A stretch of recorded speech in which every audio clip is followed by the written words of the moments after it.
Hello students, public എക്സാമിനേഷന് പോകുന്ന സമയത്ത് നമുക്ക് അക്കൗണ്ടൻസിലെ ഏറ്റവും പ്രധാനപ്പെട്ടാണ് തിയറി ക്വസ്റ്റ്യൻസ് അല്ലേ. കാരണം നമുക്ക് ഒരു മെജോറിറ്റി ക്വസ്റ്റ്യൻസും പ്രോബ്ലംസ് ആയിട്ടാണ് വരുമെങ്കിലും നമുക്ക് തിയറി ക്വസ്റ്റ്യൻസ് ഒഴിവാക്കാൻ പറ്റില്ല. അതിൽ ഏറ്റവും പ്രധാനപ്പെട്ട തിയറീസ് നമ്മൾ ഡിസ്കസ് ചെയ്യാൻ പോവുകയാണ്. അങ്ങനെ തിയറി വരുന്ന പാറ്റേൺ എന്ന് പറയുന്നത് MCQ അല്ലേ, അതായത് മൾട്ടിപ്പിൾ ചോയ്സ് ക്വസ്റ്റ്യൻ ആയിട്ടും തിയറി വരാറുണ്ട്.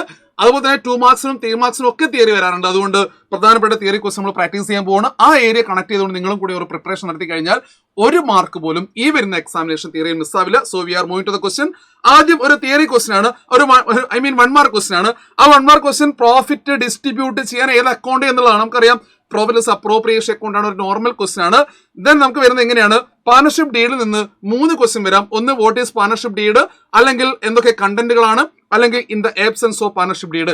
ഈ 3 ക്വസ്റ്റ്യൻ ആണ് പാർട്ണർഷിപ്പ് ഡീഡ് വരാൻ പോകുന്നത്. അതിന് മെയിൻ നമുക്ക് റിട്ടേൺ എഗ്രിമെന്റ് പറയുന്ന പേരാണ്.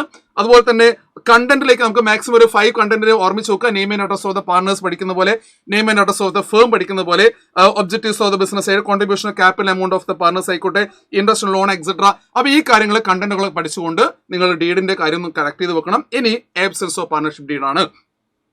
In the absence of partnership deed ഏത് റൂള് അപ്ലൈ ചെയ്യുന്നു എന്നുള്ളത് നമ്മൾ ഒരുപാട് തവണ നമ്മൾ ക്വസ്റ്റിനകത്ത് കണ്ടതാണ്. 1 മാർക്കായാലും 2 മാർക്കായാലും 3 മാർക്കായാലും ചോദിക്കും. ഒരു ക്വസ്റ്റ്യൻ എങ്ങനെയാണ്, ഷെയറിംഗ് ഓഫ് പ്രോഫിറ്റ്സ് ലോസ് എങ്ങനെയാണ്, അത് ഈക്വലി ആണ് ഷെയർ ചെയ്യാൻ പോകുന്നത്. ഇൻട്രസ്റ്റ് ഓൺ ഡ്രോയിങ്സ് നമുക്കറിയാം നോ ആണ്. Interest on loan from the partners ആയതുകൊണ്ട് 6% ആണ്. റെമ്യൂണറേഷൻ എന്താണ്, നോ ആണ്. റെമ്യൂണറേഷൻ എന്ന് പറയുമ്പോൾ പാർട്ട്നേഴ്സ് സാലറി ആവാം, പാർട്ട്നേഴ്സിന്റെ കമ്മീഷൻ ആവാം. ഓക്കെ, അടുത്ത ക്വസ്റ്റ്യൻ എങ്ങനെയാണ്, ഒരുപാട് തവണ എക്സാമിന് ചോദിച്ച ഡിഫറൻസുകളാണ്. ആ ഡിഫറൻസ് വേറെ നമുക്ക് പഠിക്കാനുണ്ട്. ഫിക്സഡ് ക്യാപിറ്റൽ മെത്തേഡിന്റെ ഫ്ലക്ച്വേറ്റഡ് ക്യാപിറ്റൽ മെത്തേഡിന്റെ difference examination important theory question ആണ്, നിങ്ങൾ പഠിച്ചു വെച്ചിട്ടുണ്ടാവും. 2 accounts are maintained and 1 account ആണ് മെയിൻറ്റെയിൻ ചെയ്യുന്നത്. പാർട്ണേഴ്സ് ക്യാപിറ്റൽ അക്കൗണ്ട് മാത്രമാണ്.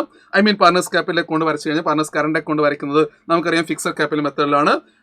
The amount of capital remains fixed ആയിരിക്കും. ഇവിടെ ഫ്ലക്ച്വേഷൻ സംഭവിക്കും. അഡ്ജസ്റ്റ്മെന്റ് എല്ലാ റെക്കോർഡ് ചെയ്യുന്നത് കറന്റ് അക്കൗണ്ടിലാണ്. എല്ലാ അഡ്ജസ്റ്റ്മെന്റ് ക്യാപിറ്റൽ അക്കൗണ്ട് തന്നെയാണ്. Both accounts and capital accounts R record in the balance sheet രണ്ട് നമ്മൾ കൊണ്ടുപോകണം. ഇവിടെ ക്യാപിറ്റൽ അക്കൗണ്ട് മാത്രമേ കൊണ്ടുപോകാൻ പറ്റുക. Should specify mention in the partnership deed. ഇത് മെൻഷൻ ചെയ്യണമെന്നില്ല. ഓക്കെ, ചില കുട്ടികൾ ചോദിക്കും മെൻഷൻ ചെയ്തിട്ടില്ല ഏത് അക്കൗണ്ട് വരയ്ക്കണം. ഫ്ലക്ച്വേറ്റിംഗ് ആണ് വരയ്ക്കേണ്ടത്. On admission of a partner, the debit balance of the profit and loss account, അല്ലേ, debit balance of the profit and loss account accumulated loss ആണ്, അല്ലേ, accumulated loss ആണ്. credit balance ആണ് accumulated profit ആണ്. തീർച്ചയായും അവിടെ journal എൻട്രിയിൽ ചോദ്യം ചോദിക്കാറുണ്ട്. ഇനി enumerate any 2 rights acquired by the newly admitted partner. പുതിയതായിട്ട് വരുന്ന പാർട്ണർക്ക് ഏതൊക്കെ 2 റൈറ്റുകൾ ഉള്ളതെന്നുള്ള, അല്ലെ, right to share the assets of the business of the firm and right to share of the profits of the business, അല്ലെ. അപ്പൊ ഇത് കൃത്യമായിട്ട് എക്സാമിനൊക്കെ ചോദിച്ചുകൊണ്ടിരിക്കുന്ന ക്വസ്റ്റ്യൻ. റൈറ്റ്സ് ഒരുപക്ഷെ നമുക്ക് അറിയെങ്കിലും അത് നമുക്ക് വിട്ടുപോകാറുണ്ട്. ഇനി ഗുഡ് വില്ലിന്റെ ഭാഗത്ത് നമുക്ക് 2 തിയറി ക്വസ്റ്റ്യൻ വരാറുണ്ട്. ഒന്ന്, എന്താണ് ഗുഡ് വിൽ നമുക്ക് എല്ലാവർക്കും അറിയാം. രണ്ടാമത് factors affect in the good വില്ലും, അതുപോലെ തന്നെ ഏത് സമയത്താണ് നമ്മൾ ഗുഡ് വിൽ കാൽക്കുലേറ്റ് ചെയ്യേണ്ടതെന്നാണ്. ഇവിടെ ഫാക്ടേഴ്സിലേക്ക് നോക്കുകയാണെങ്കിൽ favourable location, nature of business ആയിക്കോട്ടെ, efficiency of management, market situation, special advantage and time factor. ഇതൊക്കെയാണ് ഫാക്ടേഴ്സ്, ഗുഡ് വില്ലിന്റെ വാല്യൂ മാറാനുള്ള അല്ലെങ്കിൽ ഗുഡ് വില്ലിനെ അഫക്ട് ചെയ്യുന്ന ഫാക്ടേഴ്സുകളാണ്, ഘടകങ്ങളാണ്. ഇനി എന്തിനാണ് ഗുഡ് വിൽ നമ്മൾ കണ്ടുപിടിക്കുന്നത്, ഒരു ഫേമിന്റെ അകത്ത് ഗുഡ് വിൽ കാൽക്കുലേറ്റ് ചെയ്യേണ്ട സിറ്റുവേഷൻസ് ഏതൊക്കെയാണ്, അത് എക്സാമിനേഷൻ ചോദിക്കാറുണ്ട്. പ്രോഫിറ്റ് ഷെയർ റേഷ്യോ മാറ്റുകയാണെങ്കിൽ അത് ന്യൂ ഫേം ആണ്, തീർച്ചയായും അത് ഗുഡ് വിൽ കണ്ടുപിടിക്കണം. അഡ്മിഷൻ നടത്തി കഴിഞ്ഞാലും അത് ന്യൂ ഫേം ആണ്, റീകോൺസ്ട്രക്ഷൻ നടക്കുന്നുണ്ട്. റിട്ടയർമെന്റ് റീകോൺസ്ട്രക്ഷൻ നടക്കുന്നുണ്ട്. ഡെത്ത് റീകോൺസ്ട്രക്ഷൻ നടക്കുന്നുണ്ട്. Distribution of or sale of the partnership business ആണ്, അമാൽഗമേഷൻ ആണ്. അപ്പൊ ഈ സമയത്തൊക്കെ നമ്മൾ എന്ത് ചെയ്യണം, തീർച്ചയായും ഗുഡ് വിൽ കാൽക്കുലേറ്റ് ചെയ്യണം. Briefly explain the 2 treatments of two be followed at the time of admission of, അല്ലെ, ഏതെങ്കിലും ട്രീറ്റ്മെന്റുകൾ, അല്ലെ, അതായത് ഏതൊക്കെ അക്കൗണ്ടിൽ അഡ്ജസ്റ്റ്മെന്റ് ആണ് അഡ്മിഷൻ സമയത്ത് ചെയ്യേണ്ടത് എന്നുള്ളതാണ്. Capital of the new partner കണ്ടുപിടിക്കാൻ ന്യൂ റേഷ്യോ വേണം, സാക്രിഫൈസ് റേഷ്യോ വേണം. ട്രീറ്റ്മെന്റ് ഓഫ് ഗുഡ് വിൽ ആണ്, റീവാലുവേഷൻ നടത്തിയിരിക്കണം. റിസർവിനെയും അക്യൂമുലേറ്റഡ് പ്രോഫിറ്റ് അഡ്ജസ്റ്റ് ചെയ്യണം, ക്യാപിറ്റൽ അഡ്ജസ്റ്റ്മെന്റ് നടത്തിയിരിക്കണം. ഇതൊക്കെയാണ് അഡ്മിഷൻ സമയത്തുള്ള ക്യാപിറ്റൽ അക്കൗണ്ടിങ് അഡ്ജസ്റ്റ്മെന്റുകൾ.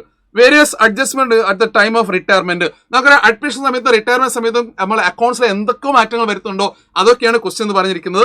ഇവിടെ പ്രോഫിറ്റ് ഷെയർ റേഷ്യോ ചേഞ്ച് ആവുന്നു, ന്യൂ റേഷ്യോ ഗെയിൻ റേഷ്യോ കണ്ടുപിടിക്കുന്നു. ദെൻ റിഗാർഡിംഗ് ഗുഡ് വിൽ ആണ്, അഡ്ജസ്റ്റ്മെന്റ് റിഗാർഡിംഗ് ഗുഡ് വിൽ ആണ്.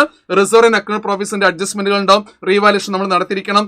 Profit amount of profit loss up to date of death or retirement ഉണ്ടാവും. Amount due കണ്ടുപിടിക്കണം, amount settle ചെയ്യുന്ന കണ്ടുപിടിക്കണം. Loan account ഒക്കെ വരയ്ക്കുന്നതാണല്ലേ, adjustment of capital ഇവിടെ കണ്ടുപിടിച്ചിരിക്കണം. അപ്പൊ ഇതാണ് ഇമ്പോർട്ടന്റ് ആയ തിയറി ഈ ഭാഗത്ത് വരുന്നത്. Mention the 2 situations which the compulsory dissolution. Dissolution സമയത്ത് പ്രധാനമായിട്ട് തിയറി ചോദിക്കുന്നത് നമുക്ക് ജേണലിൽ ചോദിക്കാറുണ്ട്. പക്ഷെ ഡിസൊല്യൂഷൻ, മോഡ്സ് ഓഫ് ഡിസൊല്യൂഷൻ ഒരു ഇമ്പോർട്ടന്റ് ഏരിയ ആണ്. ആ മോഡ്സ് ക്വസ്റ്റ്യൻ വരാറുണ്ട്. ഒരു എക്സാമ്പിൾ ആണ് ഇത്. കമ്പൽസറി ഡിസ്ട്രിബ്യൂഷൻ നമ്മൾ നടത്തുന്നത് എപ്പോഴൊക്കെയാണ്, അതിന് സെക്ഷൻസും ചോദിക്കാറുണ്ട്.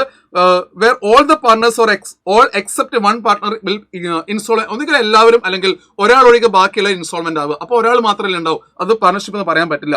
ഇല്ലീഗൽ ബിസിനസ് ആണെങ്കിൽ, അതുപോലെ തന്നെ except one or decide to retire, ഒരാൾ ഒഴികെ ഒന്നുകിൽ എല്ലാവരുമോ അല്ലെങ്കിൽ ഒരാളൊക്കെ ബാക്കിയുള്ള റിട്ടയർമെന്റ് പോയി കഴിഞ്ഞാൽ ഡിസൊല്യൂഷൻ നടക്കണം, നിർബന്ധമാണ്.